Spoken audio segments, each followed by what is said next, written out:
As filmmakers, we believe it is imperative for us to study the films that came before us. Deconstructing a well-written story is one of our favorite ways to learn about storytelling, and Star Wars Visions is full of great storytelling, one of our favorites being The Spy Dancer. But today we're going to be taking a closer look at The Pit.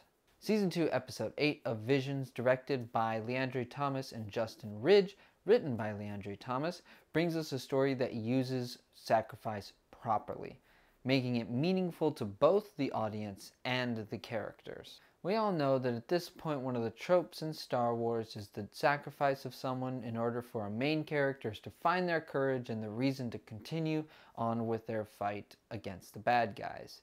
So the storytellers of this episode do not disappoint. For context, this episode opens with a group of prisoners being led into a desert to dig for something.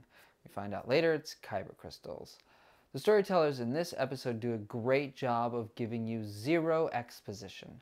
Now, if you have read anything or know anything about storytelling, you will most likely know that most stories need some kind of exposition. However, these storytellers know that we, their audience, know Star Wars. So we know that the Empire is evil, which leads us to believe that their prisoners are the good guys.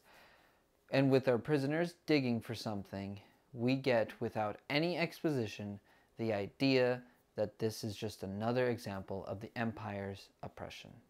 We meet Crux in the first act and can see the defiance in his face. He will not sit idly by and watch as the Empire ruins his life and that of his friends. When the prisoners dig to the bedrock and can't dig any further, the Empire leaves them for dead, draining them and the world of the one thing they wanted.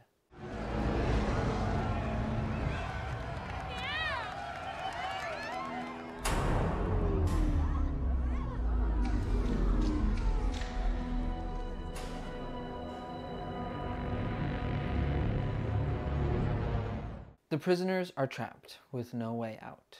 Crux plots a climbing path, but only he can make it. He claims he will do it in the morning and get help from the nearby city.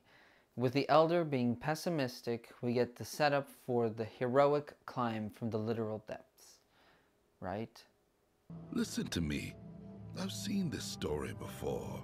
Even if you manage to climb out of here alive and reach that city, they won't help us. Well, yes and no. In the morning, Crux is able to climb the wall with the help of a cute burrowing friend, and reaching the top, we have our midpoint. This is a triumphant moment, right? Well, if you know, you know. This doesn't bode well for our third act climax. I can see the city! With this setup, Crux runs to the city and begs the people to help his friends in the pit, and is met with indifference, which in this case is worse than rejection.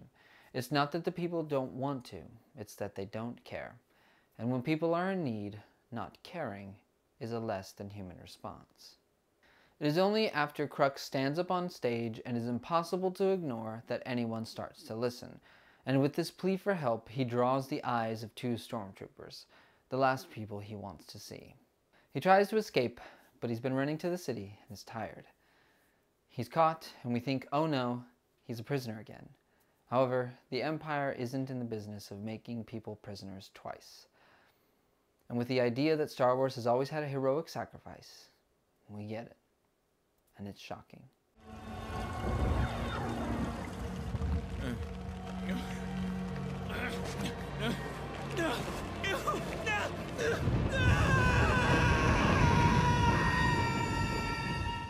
With the midpoint being a high point for our characters, it is only necessary that our next major plot point be the opposite.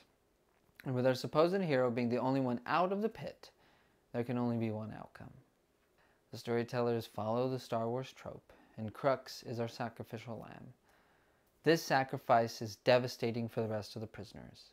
But as we all know in Star Wars, sacrifice will only fan the flames of rebellion. In reaching for the light in the people of this city, the prisoners are saved, all because of Crux's heartbreaking sacrifice. This is what happens when sacrifice is used properly in Star Wars, and it's brilliant storytelling.